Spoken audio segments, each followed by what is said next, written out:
Hey, what's going on, guys? Welcome to the Cross Up Podcast. My name is Alan. I got my two lovely co-hosts. This is our podcast that's going to be focusing on things of the video game culture with a focus on fighting games and just gaming in general.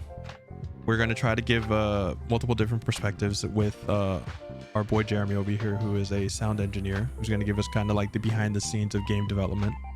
And then our other more plebeian takes of just consumers. Yep. Then you have me, who has very little experience with fighting games whatsoever. It's just the outsider's perspective. Yeah, I think it'd be the interesting. button smasher. The button smasher. Call him the filthy casual. The filthy Yeah. casual. You know what? That's pretty good. Yeah. And so we'll probably focus on talking mostly about fighting games, but we will talk about other games that we're excited about, and we might have the off episodes where we'll talk about movies, anime, since we like that kind of stuff. So we'll kind of cover all over the place, but mostly fighting games, things to do with the fighting game community and the culture, and especially like esports in general, because me and Jeremy both compete, so it's a big part of our lives. So we'll go ahead and introduce each of us. My name is Alan, like I said, or my online username and what I compete under, it's Cheeto L. I've been playing fighting games since I was about 3 or 4 with Tekken 3. And by playing fighting games, I mean like heavy button masher up until I was 24. And I only recently started taking fighting games a little more seriously with Tekken 8. And so I'm actually learning how to play them. I have no experience whatsoever as far as development or anything of that nature. So when I give my opinion, it is entirely from the consumer side, and I have no idea what's going on. So I think that's like a pretty good generic intro. So if Jeremy, you want to introduce yourself? Yeah, my name is Jeremy. I go by Agent X in the FGC scene. I've been playing fighting games about as old as Chilo, maybe 3 or 4 years old. I think my first fighting game was Soul Blade, Soul Edge for those in Japan. Let's see. Okay.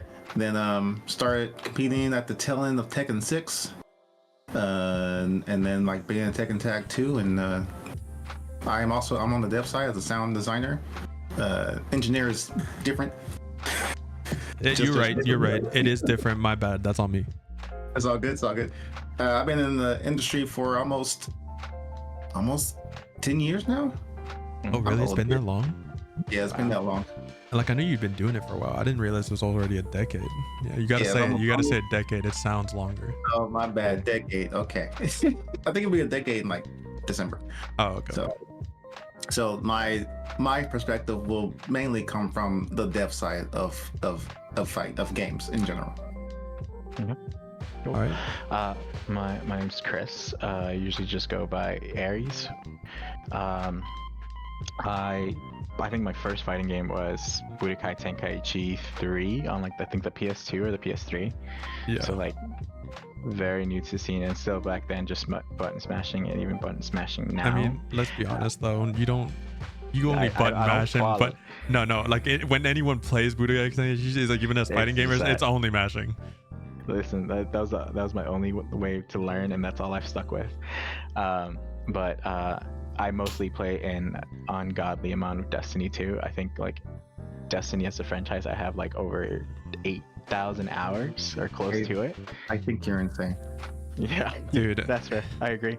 I mean, I used to have mostly that. I was gonna say I had more time than you on Destiny 1, and then when Destiny 2 came out, I dropped it, and then you just kept going. Yeah, I don't think I've stopped since. It's been it's been 10 years at this point. I was about to say, because I have close to 7,500 hours in Final Fantasy 14, and I've been playing that game for roughly 5 years. Yeah. So yeah, you probably are closer to 10 to 12, because you also don't play as long as I do, but you're at least 10 to 12k hours. Yeah, for sure. So yeah, fair enough. And yeah, like I said, he has little experience to do with fighting games, but I thought it was interesting. I like having conversations with him, and I thought he'd give a pretty good outside perspective, especially when he's reacting to news. I think that'll be the biggest one, just to see, because again, I think the biggest issue with fighting games, right, is getting in a newer audience, right? Trying to get people interested. And like Christian, who has literally like, I think the only real fighting games he quote unquote even has interest in is just Dragon Ball related stuff. And even then, it's just like he plays it casually, right? He just plays a little bit of it, and that's good. And for each like new fighting game comes out, it's always daunting for a new player to say like, "Hey, I'm gonna come in here, try to learn the game like just fresh from day one." Dude, it's so a you lot. gotta learn the mechanics. You gotta combo. First of all, you gotta pick a character. Well, the first fucking hurdle is picking a game, because bro, there's now there's like 7 to 10 quote unquote more modern fighting games that you could play, right?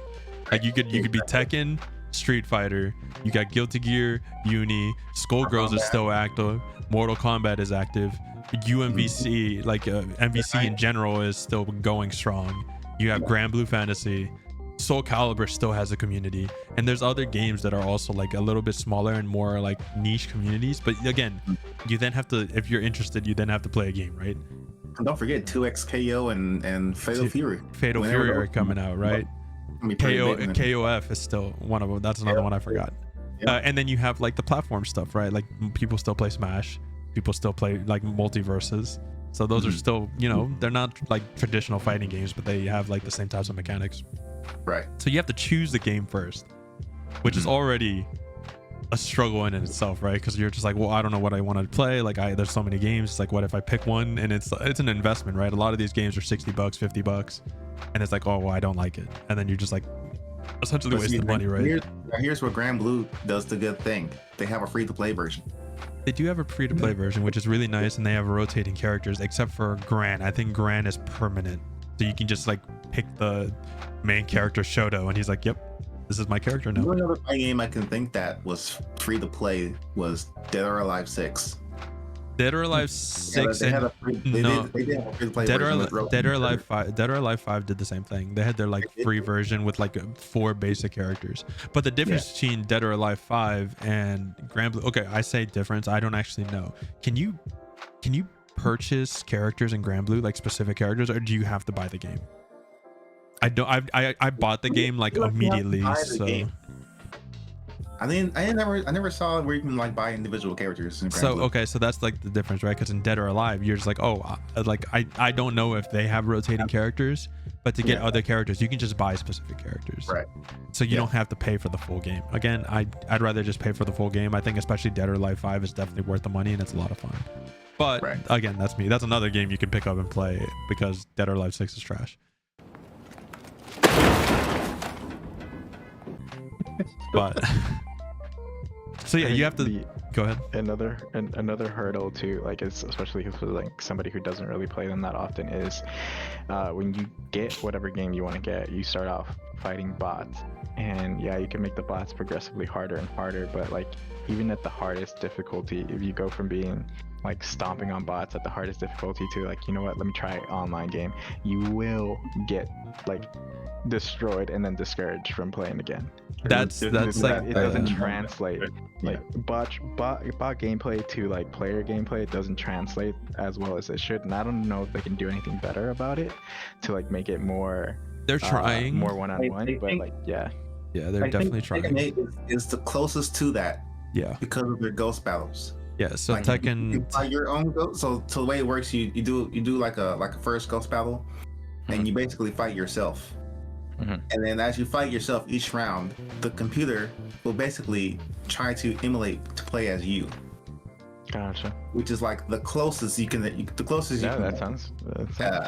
As a human element as possible. But if you're playing just from like bots to online, the human element there is what's the big thing. Yeah. Because the CPU is not going to adjust to like the random shit you're doing, which is just it's another hurdle. Like I think for most people, like at least for me, right? Like if I'm losing and it's not like that's one thing I kind of hate about like Call of Duty nowadays and things like that. Like Call of Duty now isn't just like aim and reaction. Like that definitely helps, right? If you're a really good aimer, you have good reactions, obviously you're going to do better than the average person. Right. But now, at least with more more modern Call of Duties, again, I haven't played them like super recently. I think the last time I played was like at least 6 or 8 months ago. But like guns and attachments and things of that nature have a huge impact on your damage and how your gun reacts, right? I don't like that. I can't stand that, because some of those guns to unlock are always like, oh, you have to pay for it because you don't have like that version of Call of Duty, so you have to like earn them by. And then the way they do unlocks in Call of Duty is so stupid. Like, oh, you want to use like the silencer or like the extended mag for this gun? Well, you're gonna have to go get kills with this gun for a bit. And it's like, oh, but you need to go get kills with this gun using this attachment for a little bit. It's like, what's the point? Like, I get it, you're trying to like use different stuff, but it's like, I hate that shit. I hate that progression system. It was much better than Modern Warfare 2019. Yeah, which I mean, it's still not great, but like, and so, and like again, that right there was peak Call of Duty. Was it? I didn't play it. I didn't play it. Modern times, Modern 2019 is better than 2 and 3 in my opinion. Oh, see, I played 2 and 3. I didn't play the first remaster, so I didn't. I'm a retired Call of Duty player. Yeah, and so yeah, I can see that being a hurdle. Like again, for us, I guess growing up playing them, right? Even if we were just button mashing growing up and playing with friends, you know, we hated losing, and so we would just try to get better to win. And it was never like a, like, I know some people when they play a game, right, and they're not good at it or they suck at it and they start losing a bunch, they just lose motivation and give up. Like, it's not, and there's nothing wrong with that. Like, if you're not having fun, right, what's the point? But I guess for me, like, no matter what, especially if it's a fighting game, and no matter how hard it is or what type of fighting game it is, because I play most of them. I think I own most of the modern ones except for Mortal Kombat, just because I don't like it. But yeah, and I'll sit there and play people that are way better than me for hours trying, and then eventually, like, you know, slowly I start getting better. I start picking up things like that. And so for me, like, I'm having way more fun getting my ass beat and then seeing myself get slowly better even against this one person than banging my head against the wall in Call of Duty or some shit like that, or Valorant. Like, Valorant again was kind of fun, but again, it's because I don't solely dedicate myself to those games to get better or get the gear. Like for Call of Duty, you get the guns and attachments and stuff like that. Because you know, just like fighting games and other games like Apex, to be really good at those games, you have to commit a lot of time. Right. And I'd rather do other stuff. To me, that also leads into the fact that, like, at least lately, more and more games equate like having fun into competing, and like, not everyone is in the game to compete against somebody else, right? Like, like even with Call of Duty, like, I never was a big fan of Search and Destroy because it's so so narrow-minded, and like you got like it's just you against the other team, and like you die, right? For me, like, all the Call of Duty was like, go in, get 1 or 2 kills, die, and then do it all over again. It was never that serious, and like, I'd never equated a high level of competition with a high level of fun. For me, if I was having fun, it had nothing to do with whether I was competing against somebody or not. And that's a lot of like what games nowadays are doing, where it's like the only way that you're gonna have fun is if you compete. And not everyone's into that, especially like with fighting games. I shouldn't feel like, oh, the only way I'm gonna have fun in this game is if I compete against somebody else. I should be able to just like fuck around and play the game without the background stress of like, am I getting better than the next person, or am I getting like kicked all the way to the bottom again? Exactly. Yeah, which is perfectly fine, right? Like, you're allowed to like what you like. And I mean, to be fair, a lot more modern fighting games are adding in more single player content for those types of people, because there are a lot of people that are like that. Whereas, like, you know where they make their money for these fighting games? It's the casual market. Yeah. Casual. They're the bigger, they're the majority of players. And they're the loudest voice. Yeah, I think obviously this doesn't equate to fighting games, but at least like with Destiny, I think the latest statistic was that only 2 to 3% of the player population actually does a raid. So like, even though that's one of like the hardest pieces of content in the game, and what they work on the most, only 2 to 3% of the entire population ever even touches it, right? So it's like, it goes to show like, yeah, you may think that this is what draws players in, but at the end of the day, 97 to 98% of the people aren't even looking at it. Yeah. That doesn't surprise me at all. And that's the problem, dude. Like, especially if I find something that I really, really like game wise. Like unless it's like a a single player RPG or whatever, I'm not gonna min max that. Like I'll do my shit. I'll brute. I'm most, especially with RPGs, bro. Contrary contrary how I play like other games, I just brute force my way in. Minimum level requirement. Like I'm going in, not doing side quests. Like I've said it before in Final Fantasy 16, without spoilers, in case you haven't played this, it's still kind of recent. The final boss is like 3-4 phases. In the first phase, I lost all my healing because I didn't have I still had the basic three potions, 2 high potions. And so during that whole phase, or the rest of the fight, which took like an hour because I'm doing no damage, it took like an hour and a half. I was just sitting there and had to completely rely on parrying, because like if I dodged, like I'm gonna it's way easier to just dodge the attacks, but I'm not doing damage and it took longer. So for the entire 2 to the last 3 phases, I had a third of my HP left and I was parrying everything. And I'm having way more fun doing that than doing all the side quests, getting more healing, getting powered up. And then it's also the same thing. Like I guess like that's also my problem with games, right? When it comes to multiplayer, I don't like just being average. Like I can have fun with friends, like especially Battlefield, right? Like Battlefield is a perfect example of one of those games where I don't give a fuck, bro. I'm having fun playing with friends. As long as I can kill a couple people here and there, I'm good. Exactly.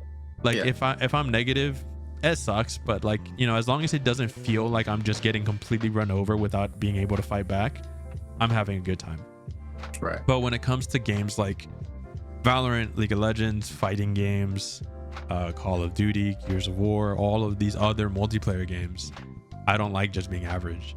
I'm not having fun. Like I'm having fun not when I'm beating someone's ass, because that's also not that fun in its own way, but I'm having fun when I can compete at a higher level and it feels like I'm playing the game the way that it's supposed to, using the mechanics properly. Like right now, like Tekken now, when I'm playing in that Discord that I'm in with them, because they're all Tekken King, Kishin, and more purple ranks and stuff like that, and blue ranks in general.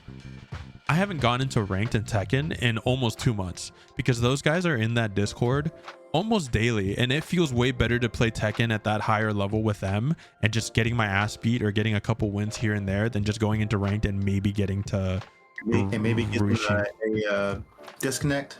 Yeah, it's just like no one rage quits. People if they think like, oh, I need to learn this matchup, they'll do a 1st to 10 with you just on the spot.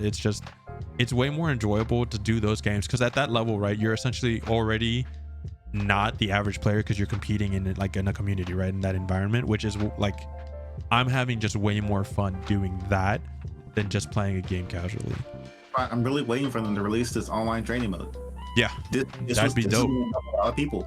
Yeah, and that would help so many people and it would make so many people happy. Like I remember they had online training mode for Tekken Tag 2. Yeah, it wasn't there for Tekken 7. I'm kind of surprised. But it is what it is. I don't know. Maybe they thought it didn't sell well and that was one of the factors. Well, let me look it up real quick. Let's see here. Oh boy. Tekken Tag 2 sales. I'm pretty sure every Tekken has sold pretty well. Well, I mean, 5 million copies. Which, again, in retrospect, right, as a fighting game, that's pretty good. But as far as Tekken games go, I think it's like pretty low, isn't it? I think so. Because I know Tekken 7 sold 10 mil towards the end of its career. 10. Let's see. Can I look it up here? You should be able to. Probably not. I mean, I can also just look it up. To Tekken 7. Tekken 7 sales. Yeah, Tekken 7 was 11.8 mil. Oh, okay. That's the time. So as you can see, Tekken. I mean, again, 6. How much was Tekken 6? Okay, see, that's a little closer realistic because Tekken Tag and Tekken 6 are closer, and those one fighting games were a little smaller. So it did a third of the sales. So it didn't do as well. So it might be the lowest, like one of the lowest selling, but it was still a good game. People still like that game. I mean, I personally love the Tekken Tag games, and I want them to keep coming back because I personally love them. But I know it's not for everyone. No. What about and this is totally a different topic, but what about Marvel versus Capcom games? Because I remember playing those like all the time when I was at like the laundromat. They had those big arcade machines. I still love Marvel vs. Capcom 2. I actually just picked up Marvel vs. Capcom 3 during the summer sale. 3 million units. Yeah, 3 million. Wow. So I love those games, and luckily we are getting that Marvel vs. Capcom collection coming out soon. I'm getting that for sure to let them know, hey guys, please bring versus games back. I want them. Yes. Because they don't make them. Capcom really dropped the ball. Oh no, you know what? I'm not gonna say Capcom. I don't think it was definitely not Capcom. It was Marvel. Like I don't know for sure. Like again, we're gonna preface before we say our opinion. We don't know what happened. I'm sure there's maybe interviews or confirmation from developers. I haven't heard them. I don't know. But because of what was happening as far as the movies were concerned and what came out as far as the Marvel side of the roster of Infinite, 100% the reason we're not getting any more is 100% Marvel's fault. I agree. Was it really that close? Well, I thought it was like way before that. When Marvel vs. Capcom Infinite came out, it's when Marvel was starting to really fucking blow up like the movies. And so instead of getting like the Marvel vs. Capcom roster that we've been getting, which is a lot of X-Men, Doctor Doom, and like Iron Man, Thor, Hulk, like the really big names in comics, right? And X-Men being a big factor of it because X-Men's actually really popular. We didn't get a single X-Man in Marvel vs. Capcom Infinite. We got Bucky Barnes instead. They really pushed for the movie characters into the roster of Marvel vs. Capcom Infinite because they thought that would sell more because that's what was popular at the time with their movies. Well, I will say this. I know that before like Iron Man came out and all those movies they followed came out, Iron Man as a character was like a super C-list character. Like he wasn't very popular. He didn't sell a lot of merch. Yeah. So like I could see them, you know, that movie comes out, all of a sudden people are huge fans of this character that before was super underrated, and now all his merch is selling out super quick. So then you're like, okay, well, let's do that for every other character that's underperforming in the comics. So you have like Captain America come out. And you're like, okay, well, Captain America has his sidekick. Let's work with that. You know, Black Widow and all those other characters that before were just kind of like no names in comics. All of a sudden, they got franchise movies, big name actors, and like they're really pushing for that. So I can see that. Yeah, I mean, don't get me wrong, it's definitely a factor, but at least when it came to those games, right? Because even as early as Marvel vs. Capcom 1 or X-Men versus was it the X-Men Superheroes versus Capcom, whatever it was called? I mean, they had the lesser known, like you have Iron Man, things like that. Because you have to remember, Marvel vs. Capcom 2 came out in like 2004, and it had Iron Man, Thor, Captain America, like all those important characters in comics. Like obviously we know them now as bigger names, but even back then they were still being recognized in those games. What? I think I missed that announcement of the Marvel vs. Capcom collection coming out. Did you? You missed that?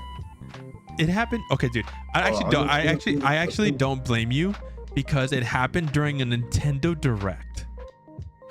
Oh, okay. I did see it. Yeah. And it's the X-Men versus, well, it's Marvel vs. Capcom collection, but you're also getting like Punisher and all the other games that they made. So you're getting X-Men Superheroes, X-Men or Marvel vs. Capcom 1, 2. You're getting a bunch of the other versus games between X-Men and Marvel. I just don't remember all their names. Gotcha. Okay. Yeah. I know at Evo, Marvel vs. Capcom 2 was being passed around with a lot of the content creators like Max. Maximilian, dude, he got a 1 hour session with his friend group and Justin Wong on his stream, just getting to play Marvel vs. Capcom 2. Oh, that's cool. Getting to showcase the different changes. There's obviously a training mode with hitboxes. They also, which is insane to me, that they went not only remastered those games, and you've probably heard it a million times by now, like all the content creators that love Marvel vs. Capcom are talking about it. A lot of the things that were glitches or infinites are getting taken out of the game, so they're improving it. Like gameplay wise, they're changing it. They're changing how things function. They're trying to make it so like certain characters can't do their dumbass infinite, so it's like a little more fun and balanced. So it's still as ridiculous as ever, but they're trying to kind of rein it in a little bit because they do realize that when you get caught in an infinite like that, it's not fucking fun, bro. So this tells me that they're trying to gauge interest for Marvel 4. I'm 100% on the same boat, that because they're going to use this as a gauge now that, correct. Because again, we have to realize, because you're definitely going to know this as a developer, you have to realize them being able to even bring that that collection back is a licensing nightmare, because they haven't been talking to Marvel since Infinite, probably, because I think that shit fell through, right? So probably. The fact that they're able to once again get to talk to them and have that like that line of communication open again and being able to get the licensing okay on all of those characters means that yeah, it's so many hoops to jump through, so many things that need to go right for that to happen, and to do it not only on the music, the character licensings, but also the names and everything. And it's for like 9 games in that collection, which means they're gonna sell this, and determining on how it does is gonna reopen the door. And I'm gonna say right now, it's only a matter of time before they announce the next Marvel vs. Capcom. Yeah, it's almost much. It's like almost guaranteed at this point with everything that's happened.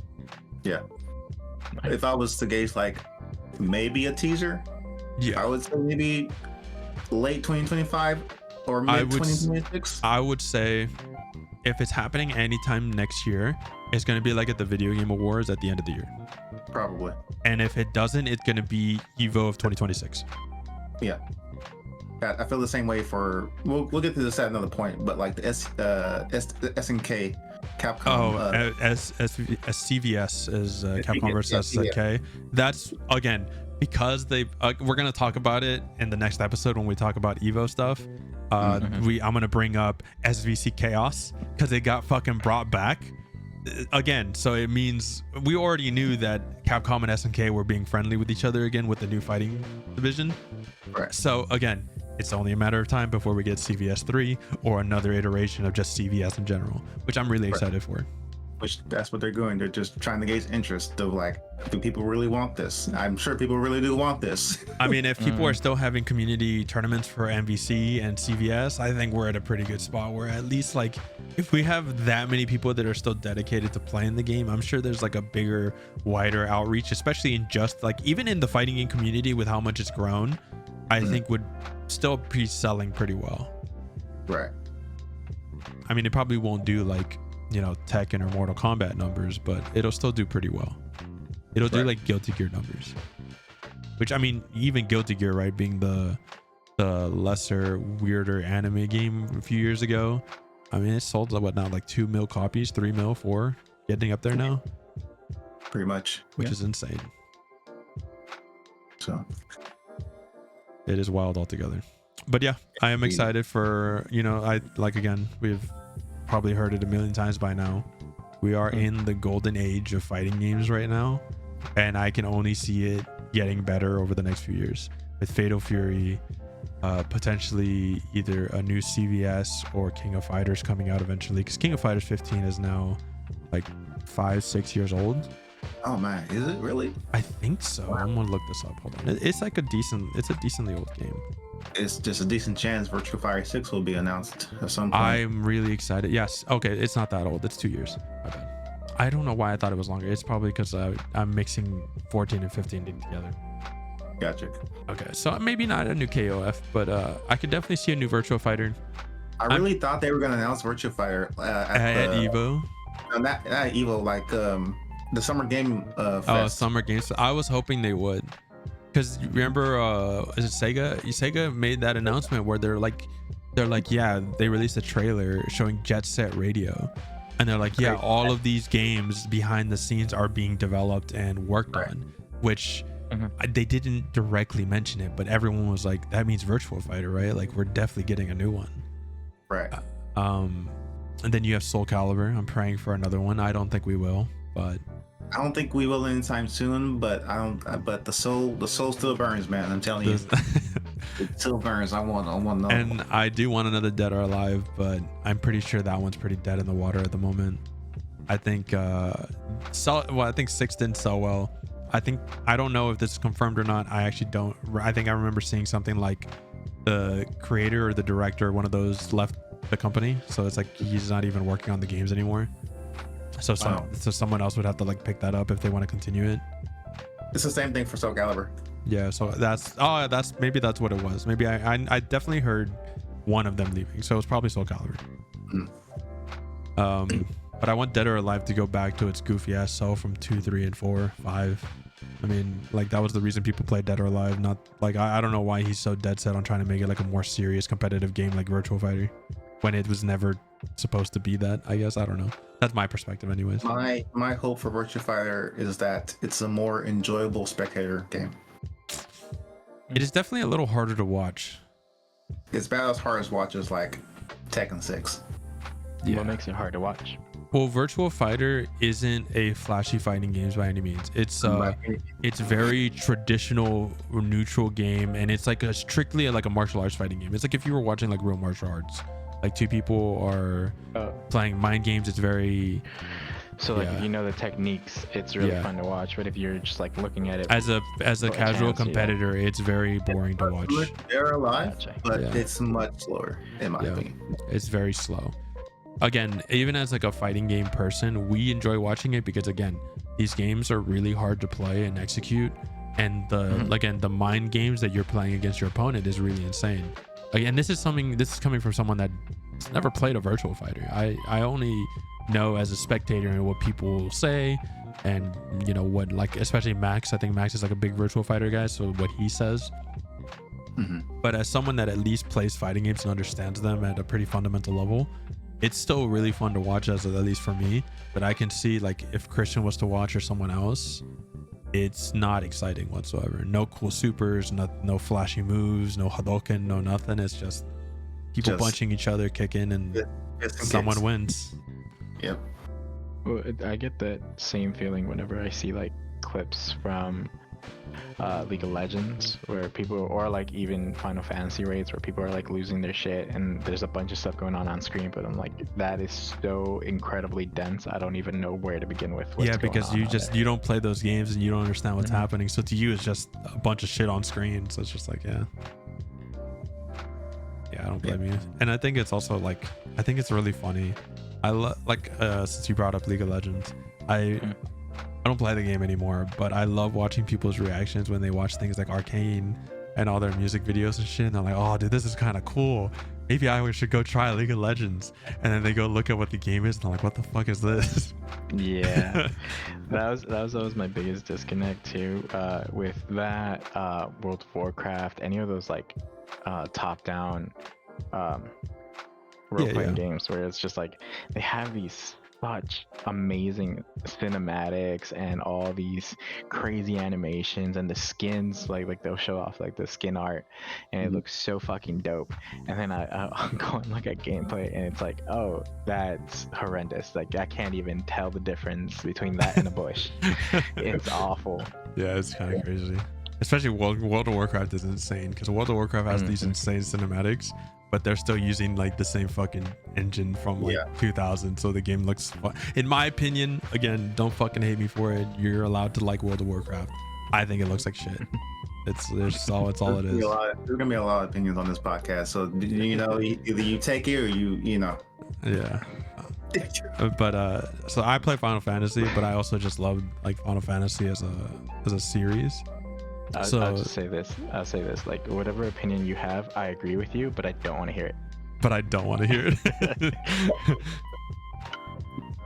All right, I think this is like a decent introduction episode. We can just kind of end it here. Again, this is get like a taste of like what everyone on here is like. Kind of like our perspectives, our ideas going into this, and if you agree with them or even would love to hear more about it, you know, we'll have more episodes and more games as the series progresses. All right. And once again, we are the Cross Up Podcast. Again, this was just an introductory episode, so you guys get to know us, get to know a little bit about us. And that's it. Just want to say your final goodbyes, final remarks, Jeremy and Christian.